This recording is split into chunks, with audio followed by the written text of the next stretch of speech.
அனைவருக்கும் வணக்கம். 6ஆம் வகுப்பு தமிழ் 2ஆம் பருவம். இயல் 2 நாகரீகம் பண்பாடு. இதில் ஆசாரக்கோவை எழுதியவர் யாருன்னா பெருவாயின் முள்ளியார். கண்மணியே கண்ணுறங்கு ஒரு தாலாட்டு பாடல், தமிழர் பெருவிழா, மனம் கவரும் மாமல்லபுரம், மயங்கொழிகள், திருக்குறள். ஃபஸ்ட் இயல் கல்வி. இதோட வீடியோ டெஸ்கிரிப்ஷனில் நான் லிங்க் கொடுக்குறேன், நீங்கள் அதில் போய் பார்த்துக்கோங்க. ஆசாரக்கோவை எழுதியவர் யார் அப்படின்னா பெருவாயின் முள்ளியார்.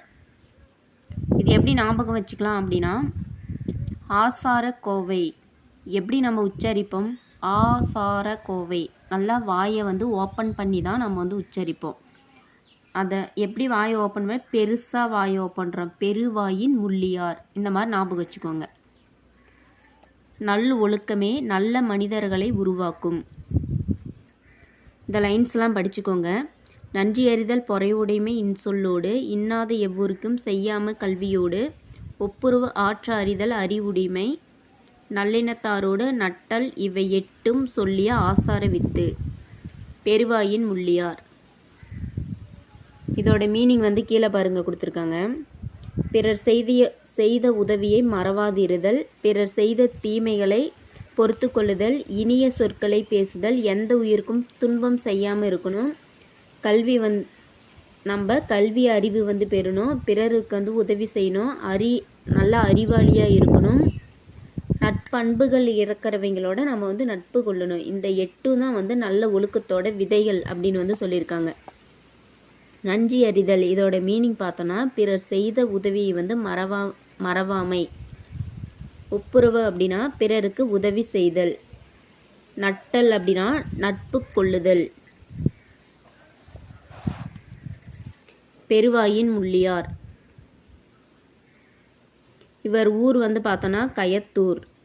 ஆசாரக்கோவை என்பதற்கு நல்ல ஒழுக்கத்தின் தொகுப்பு அப்படின்னு இதோட மீனிங்கு. இது 14 கீழ்கணக்கு நூல்கள் ஒன்று. இந்த நூலில் பார்த்தோன்னா 100 வெண்பாக்கள் கொண்டது. ஆசாரக்கோவையில் 100 வெண்பாக்கள் கொண்டது. அடுத்து கண்மணியே கண்ணுறங்கு, பேஜ் நம்பர் 26. இது ஒரு நாட்டுப்புற பாடல். ஆராரோ ஆரீரரோ ஆராரோ ஆரீரரோ, நந்தவனம் கண் திறந்து நன்றமிழ் பூ எடுத்து பண்ணோடு பாட்டு சேர்த்து பார் போற்ற வந்தாயோ. இல்லை பாருங்க, சேரநாடு, சோழ நாடு, பாண்டிய நாட்டை பற்றி அழகாக கொடுத்துருப்பாங்க. தந்தத்திலேயே தொட்டில் கட்டி தங்கத்திலேயே பூ இழைத்து செல்லமாய் உதித்த சேரநாட்டு முத்தேனே. முத்தேன் அப்படிங்கிறது கொம்புத்தேன், பொந்துத்தேன், கொசுத்தேன், இதுதான் முத்தேன். அடுத்தது சோழ நாடு, வாழை இலை பரப்பி வந்தாரை கையமர்த்தி சுவையான விருந்து வைக்கும் சோழநாடு முக்கணியே. முக்கணி அப்படிங்கிறது மா, பலா, வாழை. குளிக்க குளம் வெட்டி குளம் வாழ அணை கட்டி பசியை போக்க வந்த பாண்டிய நாட்டு முத்தமிழே. முத்தமிழ் அப்படின்னா இயல், இசை, நாடகம். கண்ணே கண்மணியே கண்ணுறங்கு கண்ணுறங்கு. நந்தவனம் அப்படின்னா அதோட மீனிங் பூஞ்சோலை. பண்ணுனா இசை. பார் அப்படின்னா உலகம். இழைத்து அப்படின்னா செய்து. பாருங்க, முத்தேன் அப்படின்னா கொம்புத்தேன், பொந்துத்தேன், கொசுத்தேன். முக்கணினா மாப்பழா, வாழை. முத்தமிழ் அப்படின்னா இயல், இசை, நாடகம். பாட்டோட மீனிங் பாருங்க கொடுத்துருக்காங்க. தாலாட்டு அப்படின்னா வாய்மொழி இலக்கியங்களுள் ஒன்று தான் தாலாட்டு. தாள் அப்படின்னா நாக்கு. தாள் அப்படின்னா நாக்கு. தாலாட்டு எப்படி பிரிக்கலாம் அப்படின்னா தாள் ப்ளஸ் ஆட்டு, தாலாட்டு. குழந்தையோட அழுகையை நிறுத்துவதற்காக தூங்க வைக்கவும் இனிய ஓசையுடன் பாடும் பாட்டு தான் தாலாட்டு. அடுத்து தமிழர் பெருவிழா, பேஜ் நம்பர் 29. அப்படி கீழே வாங்க.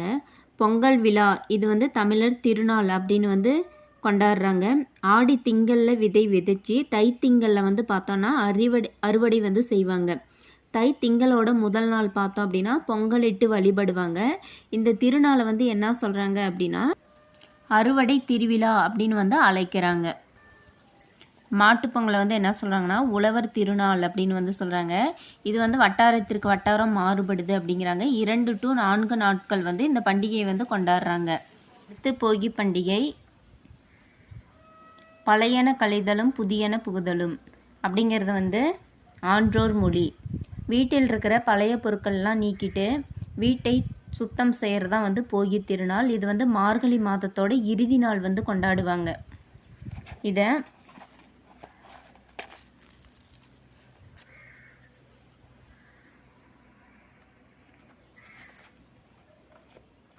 மலை கடவுளை வழிபடும் நோக்கில் அந்த காலத்தில் வந்து போகி பண்டிகை இந்திர விழாவாக கொண்டாடப்படுறாங்க. அடுத்து பொங்கல் திருநாள். தை மாதத்தின் முதல் நாள் வந்து பொங்கல் திருநாள். இதை வந்து பொங்கலை வந்து என்ன சொல்கிறாங்கன்னா பொங்கி பெருகி வருவது அப்படின்னு வந்து சொல்கிறாங்க. இதை பொங்கலோ பொங்கல் அப்படின்னு வந்து பாட்டு பாடிக்கிட்டு பொங்கலை வந்து சுற்றி வருவாங்க. தை முதல் நாளில் வந்து திருவள்ளுவர் ஆண்டு அப்படின்னு வந்து சொல்லுவாங்க. தை 2ஆம் நாளில் திருவள்ளுவர் தினம் அப்படின்னு வந்து சொல்கிறாங்க. தை முதல் நாள் வந்து திருவள்ளுவர் ஆண்டு, தை 2ஆம் நாள் வந்து திருவள்ளுவர் தினம். அடுத்து மாட்டுப்பொங்கல். மாடு அப்படின்னா இதோட மீனிங் வந்து செல்வம். மஞ்சு விரட்டு. மஞ்சு விரட்டுக்கு நிறைய பெயர்கள் வந்திருக்கு. மாடு பிடித்தல், ஜல்லிக்கட்டு, ஏறு தழுவுதல். ஏறு தழுவுதல் அப்படிங்கிறது முல்லை நிலத்தில் வந்து சொல்லியிருக்காங்க. திருவள்ளுவர் ஆண்டு. பொது ஆண்டுக்கு முன்னாடி 31 பிறந்தவர். எனவே திருவள்ளுவர் ஆண்டை கணக்கிட நடைமுறை ஆண்டோடு 31 கூட்டிக் கொள்ள வேண்டும்.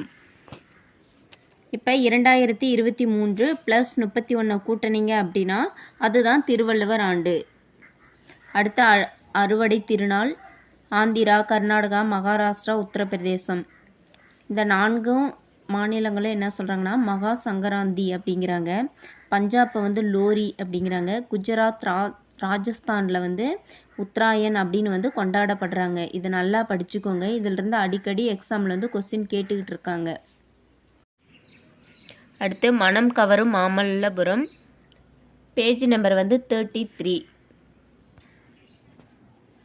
நரசிம்மவர்மன். இவங்களோட சிறப்பு பெயர் வந்து மாமல்லன். இவங்க வந்து பல்லவ அரசன். இவங்க வந்து 7ஆம் நூற்றாண்டை சேர்ந்தவங்க. இவங்களோட அப்பா பார்த்தோம் அப்படின்னா மகேந்திரவர்ம பல்லவர். நரசிம்மவர்மருக்கு முன்னாடி பார்த்தோம் அப்படின்னா பல்லவ நாட்டை ஆட்சி செய்து வந்தவர் தான் மகேந்திரவர்ம பல்லவர். ரதம் அப்படின்னா தேர். ரத கோவில் இது வந்து மாமல்லபுரத்தில் வந்து இருக்குது. 5 ரதங்கள் வந்து இருக்கிறதுனால இது வந்து பஞ்சபாண்டவர் ரதம் அப்படின்னு வந்து சொல்கிறாங்க.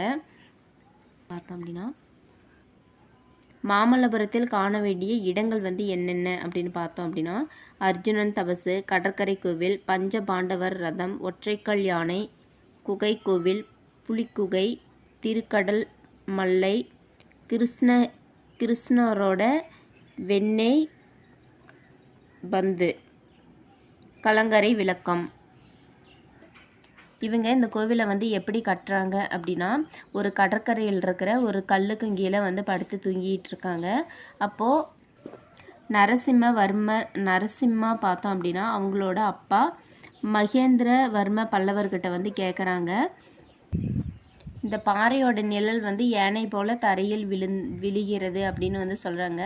அதுக்கு அவங்க அப்பா வந்து ஆமாம் நரசிம்மா அப்படிங்கிறாங்க. நரசிம்மர் வந்து என்ன சொல்கிறாங்க அப்படின்னா அந்த குன்றை வந்து கோயிலாகவும் அந்த நிழலை வந்து அப்படியே யானை போல் சிற்பங்களாகவும் செய்தால் அழகாக இருக்கும் அப்படின்னு வந்து சொல்கிறாங்க. அர்ஜுனன் தபசு அப்படிங்கிறது ஒரு புடைப்பு சிற்பங்கள். இதில் 2 பாறைகளில் 150க்கு மேற்பட்ட வந்து சிற்பங்கள் வந்து நிறையாவே இருக்குது. அர்ஜுனன் தவம் செய்யும் காட்சி வந்து இந்த சிற்பம் வந்து இருக்கிறதுனால இப்பாறைக்கு அர்ஜுனன் தபசு அப்படின்னு வந்து சொல்கிறாங்க. இது வந்து பகீரதன் தவம் அப்படின்னு வந்து சொல்கிறாங்க. தமிழ்நாட்டிலேயே மிகப்பெரிய சிற்பக்கலை கூடம் எது அப்படின்னா மாமல்லபுரம். சிற்பக்கலை 4 வகைப்படும். என்னென்னா குடைவரை கோவில், ஒற்றைக்கல் கோவில், கட்டுமான கோவில், புடைப்பு சிற்பங்கள். குடைவரை கோவில் அப்படின்னா ஒரு பாறை இருக்குன்னா அந்த ஒரே பாறையில் வந்து செதுக்கி எடுக்கிறதா வந்து குடைவரை கோவில். ஒற்றைக்கல் கோவில் அப்படின்னா ஒரே கல்லில் செதுக்கப்படுறது ஒற்றைக்கல் கோவில். கட்டுமான கோவில் அப்படின்னா செங்கல் சிமெண்ட் வச்சு கட்டுறது கட்டுமான கோவில். புடைப்பு சிற்பங்கள் அப்படின்னா ஒரே பாறையில் ஏதாவது ஓவியமாக தீட்டப்படுவதுதான் புடைப்பு சிற்பங்கள். இந்த 4 வகைகளும் காணப்படும் ஒரே இடம் வந்து மாமல்லபுரம். மாமல்லபுரம் அப்படிங்கிற ஊர் வந்து இப்போ என்ன சொல்கிறாங்க அப்படின்னா மகாபலிபுரம் அப்படின்னு வந்து சொல்கிறாங்க. அடுத்த வீடியோவில் இயல் வந்து 3 தொழில் வணிகம் வந்து அடுத்த வீடியோவில் பார்க்கலாம். இந்த வீடியோ பிடிச்சிருந்தா சப்ஸ்கிரைப் பண்ணிக்கோங்க, லைக் பண்ணிக்கோங்க, பக்கத்தில் இருக்கிற பெல் ஐக்கானை கிளிக் பண்ணிக்கோங்க.